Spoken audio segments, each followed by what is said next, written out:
मनाला वाटेल तसं वागत जाऊ नकोस बरं. सांगितलेली व्रत लक्षात ठेवून करत जा आणि जरा रीतीभाती पाळा. आणि पहिलं ते शिक्षणाचं खूळ ते काढून टाका डोक्यातून.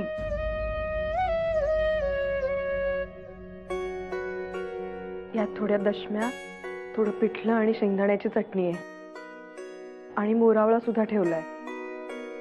आठवणीने खाऊन घ्या. नमस्कार करते. अष्टपुत्रा सौभाग्यवती भाव. नमस्कार करते. सुखी राहा दोघीचा. जपून राहा बरं. निघते मी. असू दे, घेते मी. खमके आहे अजून. सावकाश.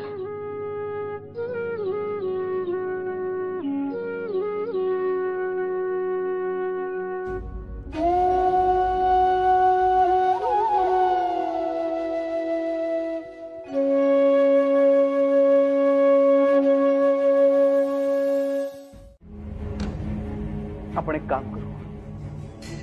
आपण पुढच्याच 1-2 दिवसात बळवंतराव आणि गोपाळरावांना जाऊन भेटून येऊ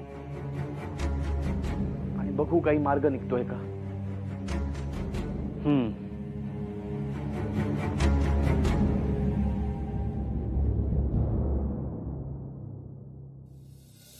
चक्क पालेभाजी आपले लाड करायचं ठरवलेलं दिसतंय.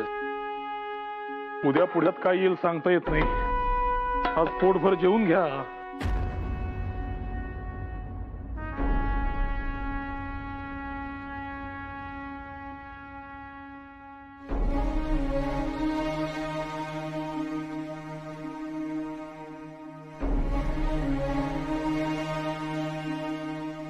बळवंतराव हे असं कांदा लसूण घातलेलं अन्न खाऊन आतड्यांची दाहकता वाढेल.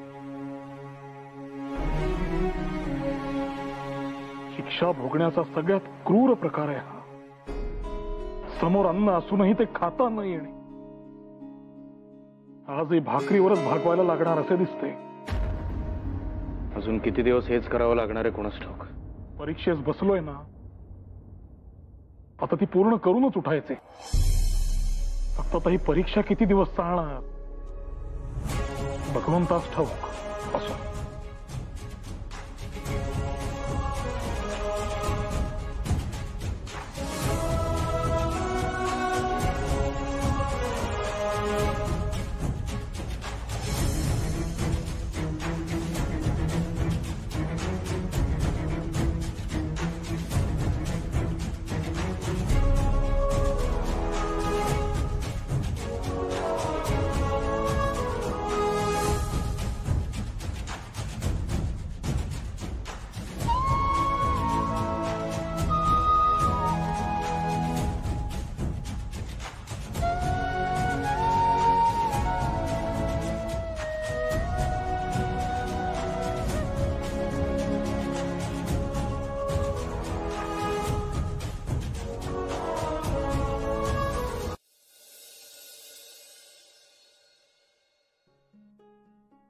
आपली पहिली भेट आठवते का तुम्हाला? अर्थात. ती कशी विसरीन मी. डेक्कन कॉलेज मधील वाद विवाद स्पर्धा. शस्त्र की शास्त्र असा विषय. आणि त्या विषयावरील तुमची मुद्देसूद मांडणी. तरी स्पर्धा जिंकण्याचा मान तुम्हालाच मिळाला आणि योग्यच होता तो. तेव्हाच मला खरी जाणीव झाली होती की आपले सूर जुळणार. मलाही अगदी तसंच जाणवलं होतं बळवंतराव. पुढे आपली एकमेकांची ओळख झाली, मैत्री झाली आणि मग देशसेवेचं व्रत आपण हाती घेतलं. सगळं कसं अगदी ठरल्यासारखं. जणू काय एखाद्या नाटकातील प्रसंगच असावा. यालाच आम्ही नियती म्हणतो, पूर्वसंचित म्हणतो, विधिलिखित म्हणतो. तुमच्यासारख्याला काही ते मान्य व्हायचे नाही. त्यामुळे काय तुम्हाला हवे ते म्हणा. खरंय तुमचं. मान्य तर नाहीच आहे. पण खरं सांगू बळवंतराव, तुम्ही जेव्हा सरकारी नोकरी करणार नाही असं सांगितलं तेव्हा अगदी पराकोटीचा आनंद झाला होता. कोणीतरी समविचारी भेटलं यात समाधान होतं.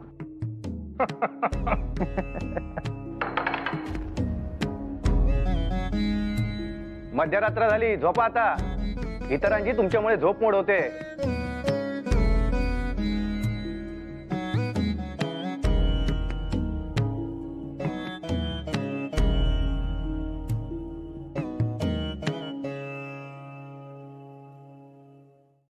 अहो, इकडे या, इकडे या.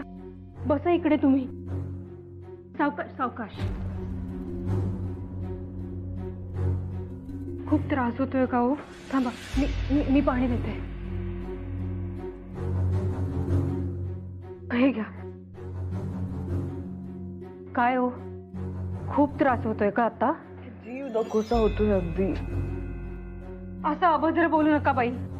2 जीवायचा आहात तुम्ही आता. पुन्हा नाही बोलणार. हा, आई, मला काय वाटतं माहितीये का, तुम्हाला मुलगा होईल. डोहाळे आणि लक्षणं पाहता तरी मला असंच वाटतंय बाई. कृष्णासोबत खेळायला भाऊ येईल आता. पण तोपर्यंत ह्या डोहाळ्यांनी जीव काही थाऱ्यावर राहत नाही. इतकं मळमळतं ना बहिणी, कशावर म्हणून वासना राहत नाही. अन्न नुसतं समोर जरी आलं तरी भडभडून येतं. होणार, सगळं ठीक होणार. काहीच महिने त्रास काढायचा ना. मग काय, या इथे आजूबाजूला असं दुडदुड धावणारं बाळ येईल. आणि त्याच्या मागोमाग धावणारी त्याची यशोदा काकू. तुमच्या मावशींची तब्येत बिघडल्यामुळे तुमच्या मातोश्री तिथे गेल्यात, पण यशोदाबाई पुण्यात माघारीच थांबल्यात.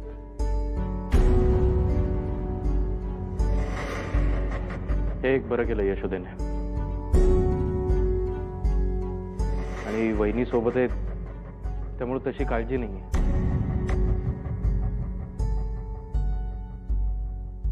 हा, पण बाकी सर्व ठीक आहे. एक पेच मात्र गंभीर आहे. कसला पेच? शाळेत सर्व काही ठीक ना? सोहनीमध्ये येऊन भेटून गेले.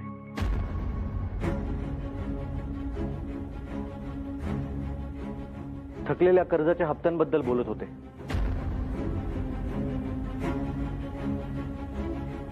हो, म्हणजे आम्ही त्यांच्याकडनं काही दिवसांची सवलत मागून घेतली आहे, पण ते सुद्धा किती दिवस थांबणार ना. आणि आपल्याला काहीतरी सोय बघावी लागेल. खर तर त्याचसाठी आम्ही तुम्हाला भेटायला आलो. आपटे, अहो तुम्ही असं. नाही, बरं झालं आपट्यांनी विषय काढला. हा विषय काही टाळून संपणाऱ्यातला नाही. नाही, खरं. ऐका, माझ्या मनात एक कल्पना होती. माझ्या पगारातला काही भाग हा कर्जासाठी वापरा. मी उरलेला द्या भामाकडे घर खर्चासाठी. कसं? माझा नाही, आमचा.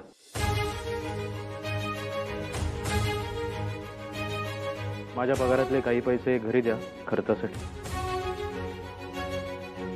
आणि उरलेले सगळे पैसे कर्जासाठी वापरून टाका. कुठल्याही परिस्थितीमध्ये केसरी आणि मराठाची छपाई थांबता कामा नये. अहो, हीच तर योग्य वेळ आहे वेगवेगळ्या विषयांना वाचा फोडायची. आणि अशा वेळी जर आपण कच खाल्ली. नाही, आपटे, नामजोशी, हे होतं कामा नये. आणि हो, गोविंद काकांनी खटला लढण्यासाठी मला काही रक्कम दिली होती. नानांनी माझ्यासाठी बाजूला काढून ठेवलेली, अगदीच लागली तर म्हणून वापरण्यासाठी. त्यातली काही शिल्लक असेल, लागली तर भामाकडून तीही घ्या आणि वापरा. मला वाटतं कर्जाचं हे संकट तात्पुरतं तरी भागेल. हो, सध्या पुरतं भागेल. पुढचं पुढे बघता येईल. म्हटलं त्या दोघांची खुशाली तुमच्याही कानावर घालावी. कसे आहेत हे? बरे आहेत ना? त्यांना काही त्रास तर? वहिनी, दोघेही ठीक आहेत. आणि त्यांनी तुमच्यासाठी निरोप दिलेला आहे की त्यांची काळजी करू नये. काहीही लागलं सवरलं तर गोविंद काकांची मदत घ्यावी. आणि यशोदा वहिनी, तुमच्यासाठी विशेष निरोप. उपास तपास करत असाल तर ते तात्काळ थांबवावेत आणि लिखाण वाचनात मन गुंतवावं. त्यांना म्हणावं त्यांच्या सूचनांप्रमाणेच वागतो आहोत आम्ही. सांगतो वहिनी. आणि खरंच कसलीही गरज लागली तर मी, आपटे, गोविंद काका आम्ही सारे जण आहोत. निरोप धाडा फक्त. होय. निघतो. काळजी घ्या.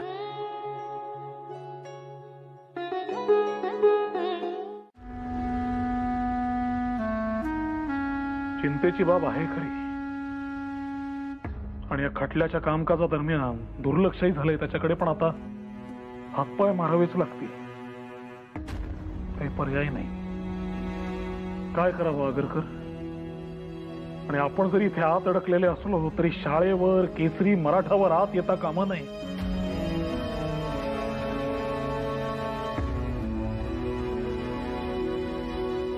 माझ्या डोक्यातही सतत विचारचक्र चालू आहे. तुम्हालाच काही आता मार्ग सुचतोय का सांगा. बळवंतराव,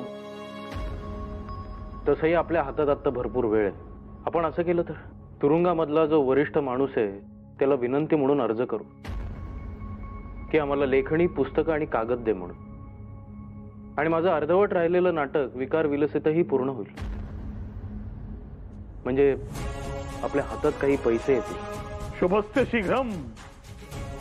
ताबडतोब कामास लागूया. आजच अर्ज करूया. काय म्हणता?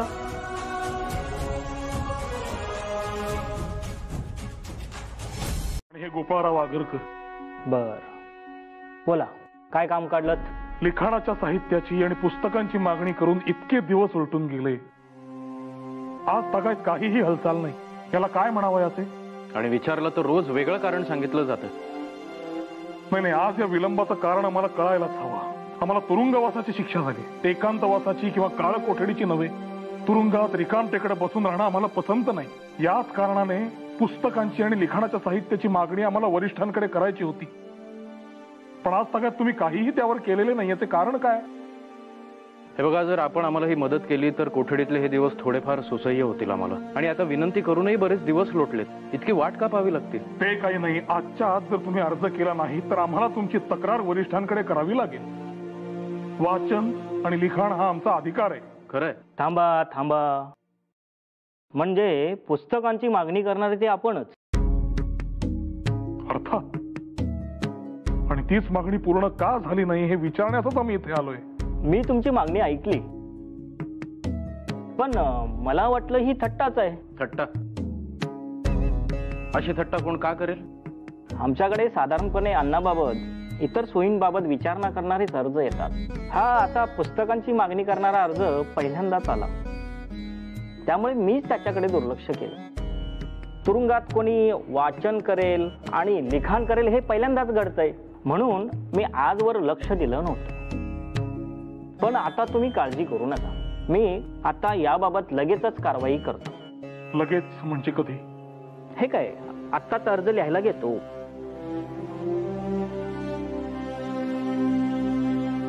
To the general superintendent of the gel.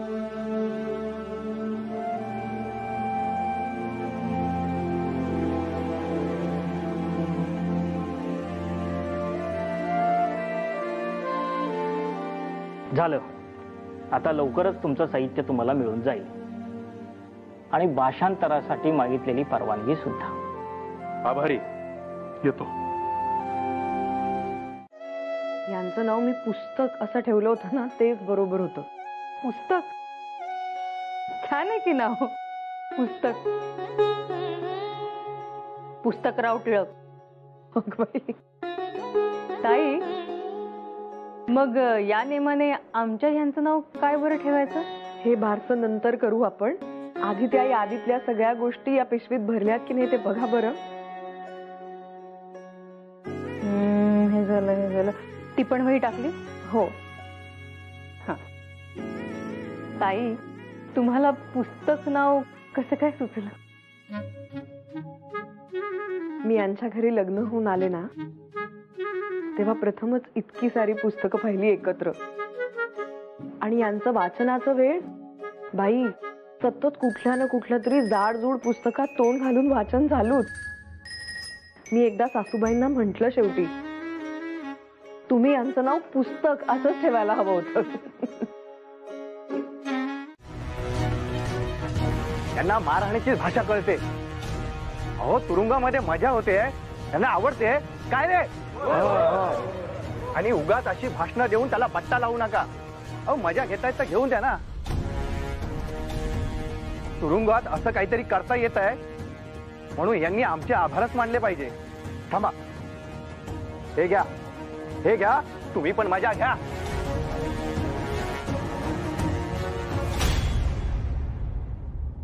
मजा लुटायची, मजा लुटायची का? मग असं करा, उद्यापासून कपडे काढून इथल्या गटारीत लोळा. काय ते मनोरंजनच हवं असेल तर कुस्ती खेळा ना इथे येऊन. मी खेळतो. आव्हान आहे माझं सर्वांना. इथे रिंगणात या आणि कुस्ती खेळा माझ्याशी. आहे तयारी? आणि तुम्ही शिपाई मंडळी, तुमची खाणीपिणी, आराम हे सगळं आम्हा कैद्यांपेक्षा उत्तम आहे. खरं तर जिंकालच माझ्या बरोबर कुस्तीत. काय झालं? हातापायातलं बळ गेलं? खाणीपिणी इतकी उत्तम असूनही माझ्याशी कुस्ती जिंकू शकाल त्याची खात्री नाही तुम्हाला?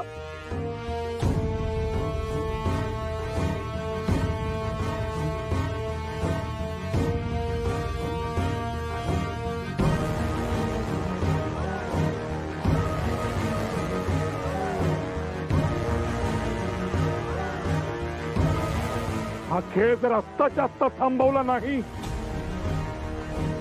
तर मी इथे आमरण उपोषणात बसेन.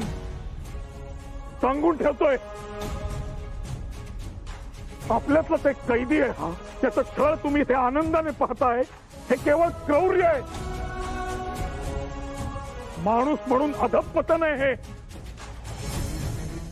धिक्कार आहे तुमचा. पण इथे नसताना त्यांनी टिळक, आगरकर, इथे कुठे वाट चुकलात साहेब? काही नवीन योजना आहे का आमच्यासाठी? योजना वगैरे काही नाही. उलट आनंदाची बातमी आहे तुमच्यासाठी. आमच्यासाठी कुठली आता आनंदाची बातमी? तुमची शिक्षा संपली.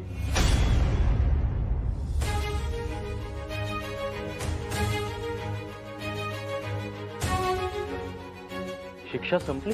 कशी? तुमचं चांगलं नशीब. अजून काय?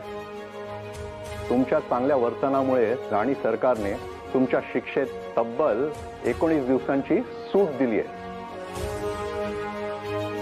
नशीबवानच म्हणायचं तुम्ही. हे असं नशीब फार कमी कैदी घेऊन येतात. नशीबवान आम्ही की तुम्ही? म्हणजे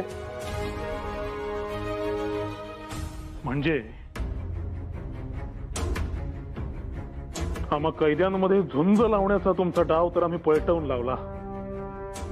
आणि आता आणखी काही दिवस आम्ही इथे राहिलो तर त्यांच्यातले देशप्रेम चेतवू, त्यांच्यातला आत्मविश्वास जागवू या धास्तीने तर तुम्ही आम्हाला लवकर सोडत नाही आहात ना? तुम्हाला अजून ब्रिटिश सरकारची ताकद समजलीच नाहीये म्हणून तुम्ही इतक्या मोठ्या गप्पा मारताय. अशा पुष्कळ गोष्टींनी घाबरण्या इतकं ब्रिटिश सरकार कच्चं वाटलं का तुम्हाला? बाहेर पडाल तेव्हा हे नीट ध्यानात ठेवा. आणखीन 10 टिळक आले तरी ब्रिटिश सरकारचं काहीही बिघडवू शकत नाहीत. येणारा काळच ठरवेल ही गोष्ट. ठरवेल, काळच ठरवेल. जरा तुमच्या तब्येतीकडे लक्ष द्या तुम्ही. तब्येत ढासळली आहे तुमची. इतक्या छोट्या वास्तव्यात फार कमजोर झालात तुम्ही. एक गोष्ट लक्षात ठेवा, आम्ही इथे असलो काय किंवा आणखीन कुठे, आमच्या कार्यामध्ये खंड पडणार नाही. घरोघरी असे टिळक आणि आगरकर तयार होतील आणि एक दिवस ब्रिटिशांना इथनं बस्तान हलवावंच लागेल. अहो इतकी चांगली बातमी दिली मी तुम्हाला. घरी जा, आनंद साजरा करा.